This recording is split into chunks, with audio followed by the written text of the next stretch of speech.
Hello everyone, অনেকদিন পর আমি একটা ভিডিও নিয়ে চলে এলাম।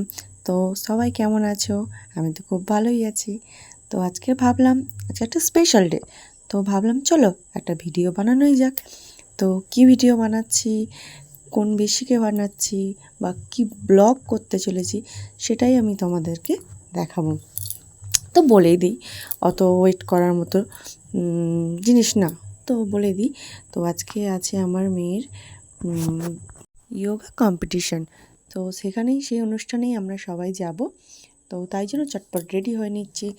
তো সকাল থেকে আজকে খুব এক্সাইটেড, এই প্রথমবার আমার মেয়ে কোনো স্টেজ পারফরমেন্স করবে। তো কেমন করবে সেই নিয়ে খুব এক্সাইটেড আছি। আমি জানি আমার মেয়ে কেমন করবে, তো তাও একটু তো থাকবেই না। তো তার আগেই চটপট রেডি হয়ে নিলাম, কারণ আমি রেডি হব, তারপর আমার মেয়েকে রেডি করব। তাই আগে নিজে রেডি হয়ে নিচ্ছি। রেডি বলতে একটু তো যাই হোক, যা পাচ্ছি মুখে দুমদাম ঠুসে নিচ্ছি, ঠুসে ঠাসে নিলাম। নিয়ে একটু মাথা চুল টুলগুলো ঠিক করে নিলাম। যাই হোক পাগলির মতো করে তো আর গেলে হবে না, একটু মাথাটা একটু আঁচড়ে নিলাম। নিয়ে একটু টিপ ফিপ পরে, সিঁদুর টিঁদুর পরে, টিপ সিঁদুর তো পরতেই হবে না, তো বিবাহিত সেটা তো বোঝাতে হবে। ছেলেরা যেমন কিছুই পরবে না বোঝানোর জন্য, তো আমরা মেয়ে, তো ওটা বোঝাতেই হবে যে আমরা বিবাহিত। শাঁখা পলা কপালে টিপ, মাথায় সিঁদুর নিয়ে চললাম। কিন্তু ছেলেরা কিছুই বোঝায় না, কোনো ব্যাপার নয়। সো একটু ঠোঁটে একটু দিয়ে নিলাম, কোত্থেকে লাল টিপ ফিপ গায়ে উঠে রয়েছে আসছে, ঠিক আছে কোনো ব্যাপার নয়। একটু লিপস্টিক ঘষাঘষি করে নিলাম। সো কেমন লাগছে ঝাই লাগুক না কেন, যতই সাজি না কেন, যেমন মানুষ তেমনই থাকবো। চটচট করে গ্লাস আনার সময় নেই, বাটিতেই আমি একটু টুমটুম খেয়ে নিলাম। কিন্তু কে তো চললাম এবার মেয়েকে রেডি করতে। মেয়েকে ব্যায়ামের ড্রেসটা ভিতরে পরিয়ে নিয়েছি, তো ওরকমভাবে আর তো যেতে পারবো না। আর গিয়ে চেঞ্জ করব, কোথায় কী করব তো কিছুই আমি জানি না, কেমন কি অনুষ্ঠান কোথায়, শুধু কোথায় হচ্ছে সেটুকুই জানি।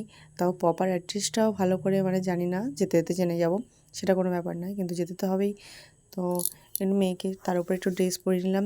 তো বললো একটু সাজুগুজু করাতে, তো কিন্তু ভেবে পাচ্ছি না যেতে আবার কী সাজুগুজু করাবো। তো চলো, আমার অভিজ্ঞতা খুবই কম এই বিষয়ে, তো তাও আমি একটু সাজুগুজু নিজের মতো করে দিয়েছি মেয়েকে।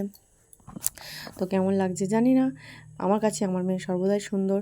তো এই সাজটাই ব্যায়ামের সাথে সাথে যায় কিনা আমি জানি না, কিন্তু আমাদের যে স্যার আছে উনি বললেন যে একটু সাজাতে। তো কী সাজাবো, কেমন সাজাবো, আমার কোনো অভিজ্ঞতা নেই। তো তাও আমি হেয়ার ব্যান্ডটা হয়তো খুলে নিয়েছি পরে, কিন্তু তাও একটু লিপস্টিক দিলাম, একটু কপালে টিপ দিলাম, তো একটু আইলাইনার দিলাম, দিয়ে এবার তুলে দিলাম স্টেজে। একজন একজন করে তুলছে।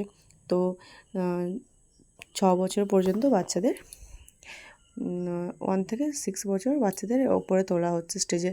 তো সব কজনকে একসাথে ওখানে পারফরমেন্স করানো হবে, এক এক করে 6জন 6জন করে। তো সবাইকে তোলা হচ্ছে। আমাদের ওই যে উনি যিনি আছে উনি আমাদের শেয়ার হন। তো আর ম্যাডাম আর স্যাররা আর এখানে জাজরাও উপরে উঠে গেছেন। তো কিন্তু সবচেয়ে বড় কথা হচ্ছে বৃষ্টিটা আমাদের সর্বনাশ করে দিয়েছে, আমাদের বেকার হয়ে গেছে। আমরা তিনজনেই ভিজে গেছি বলতে অল্প ভিজেছি, তারপর খুব জোর বৃষ্টিতে আমরা রেনকোট পরে নিয়ে চলে গেছি। কিন্তু সমস্যাটা হচ্ছে ওখানে যে আয়োজন করা হয়েছিল চেয়ার টেবিলের, এত বৃষ্টি হয়েছে যে বৃষ্টিতে চেয়ারের নিচেই জল, আমরা জলের ওপরে চেয়ার দিয়ে বসে আছি, যেন মনে হচ্ছিলো আমরা বিচের ধারে বসে আছি। ঠিক আছে কোনো ব্যাপার নয়, সামনে যে একটা অনুষ্ঠান হচ্ছে আমরা সেটা দেখতে এসেছি, জীবনে প্রথমবার এরকম। তো অভিজ্ঞতাটা খুবই সুন্দর। যারা ওখানে 6জন ছিলেন, তো তারা পয়েন্ট দিচ্ছিলেন, আমরা সবই জানতে পারছিলাম, দেখতে পাচ্ছিলাম, বুঝতেও পারছিলাম। তো অল্প অল্প বুঝতে পারছিলাম, কিন্তু ছোটো ছোটো বাচ্চারা এত সুন্দর পারফরমেন্স করছে। আমি তো দেখছি যে আমার মেয়ে তো সেই তুলনায় আমার মেয়ে সবে 2 মাস শিখছে। 2 মাসের মধ্যে হয়তো 2 দিন ক্লাসও করেনি, ঠিক আছে, তাও আমি যতটা পেরেছি চেষ্টা করেছি। ছোট বাচ্চা, অনেক বাচ্চা, আমার মেয়ে যেটুকু করেছে ওটাই আমার কাছে অনেক অনেক অনেক। তো এদেরকে দেখছি, আমি আরও শিখছি যে আমার মেয়েকে আরও এইভাবে রেডি করতে হবে, ওভাবে রেডি করতে হবে। তো এই ছোটো ছোটো বাচ্চারা খুব সুন্দর পারফরমেন্স করছে। তো আরও এর থেকে আরও ছোটো ছোটো বাচ্চারা আছে, সবচেয়ে মজার জিনিস হচ্ছে কান্না করছিল যারা স্টেজে উঠে, কিন্তু সমানে ব্যায়াম করে যাচ্ছিলো। সো অনেক মজার মজার ঘটনা ঘটেছে, দেখতে ভীষণ ভালো লাগছিলো। এবার আমার মেয়েকে তুলেছি, তো আমার মেয়ে তো ছোটো, পিছনে ওই 3জন সবচেয়ে ছোটো আছে, সো ওরা যতটা নিজে পারে পারে, কিন্তু ওরা মানে বুঝতে পারে না যে নিজে থেকে করব কি অন্যের দেখে করব। তা ওরা অন্যের দেখে একটু বেশি করে, কারণ যেহেতু ওরা খুবই ছোট, বুঝতে পারে না, সবে সবে শিখছে, অভিজ্ঞতা তো ওদের অনেক কমই হবে না। আস্তে আস্তে আশা করি আমার মেয়ে অনেক পজিশানে চলে যাবে, আমি চেষ্টা করব আমার যত দিন। সো এখন ওরা আসন শুরু করেছে, সো পয়েন্টও দিচ্ছে স্যার ম্যামেরা, আমরা জানতে পারছি।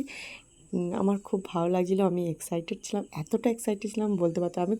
আমি দেখছি আর হাসছি যে আমার মেয়ে কী সুন্দর করছে। মানে ওকে একটু বলে দিতে হচ্ছিলো ওদেরকে, না হলে তো সবাই ছোট ওখানে, সবাই তো আর খুব একটা ভালো পারে না। তো যারা অনেক দিন ধরে একটু করছে তারা পারে, একটু অনেকটাই পারে। তো আমারটা একটু বড্ডই মানে ছোটো। এরপরে যারা বড়রা উঠবে তারা আরও সুন্দর সুন্দর, তো সেই ভিডিওগুলো আমার ক্যাপচার করা হয়নি, কিন্তু সেগুলো খুব সুন্দর, এত সুন্দর মনে হচ্ছে দেখতেই থাকি।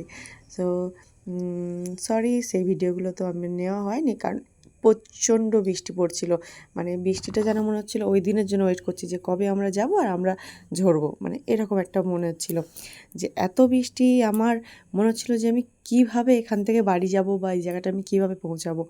কিন্তু অ্যাট লাস্ট আমি পৌঁছেও গেছি অ্যান্ড ফিরেও পড়েছি বাড়িতে। কিন্তু তারপরেও এবার সুন্দর সুন্দর ব্যায়াম হচ্ছে। আমার মেয়ের মানে হয়ে গেলে তারপরে ওদিক দিয়ে নামিয়ে দেবে সব নাম্বারগুলো দিয়ে। স্যার ম্যামরাও খুব এনজয় করছিলো, ছোটো। তো খুব সুন্দর করছে। দেখো, এই কঠিন ব্যায়ামটা আমার মেয়েকে আমি শেখাইনি, সো পারতো না। আর ওদের দেখে দেখে ও চেষ্টা করেছে, যাই হোক ও একদিনের জন্য এই ব্যায়ামটা করেনি, কিন্তু ও অনেক বেটার করেছে, অনেক বেটার। তো ঠিক আছে, কোনো ব্যাপার না, চলো এবার হয়ে গেছে, টাটা। আমার মেয়েকে নামিয়ে নেব স্টেজ থেকে। তারপরে এত বৃষ্টি হচ্ছে, আমরা ওখানে আর থাকতে পারলাম না, এবার দুপুর হয়ে গেছে, মেয়েকে সো তারপরে একটু বৃষ্টিটা কম হলো, রাস্তার মাঝখানে আসতে একটু ঝিরিঝিরি বৃষ্টিতে ভিজতে চলে গেলাম, টাটা।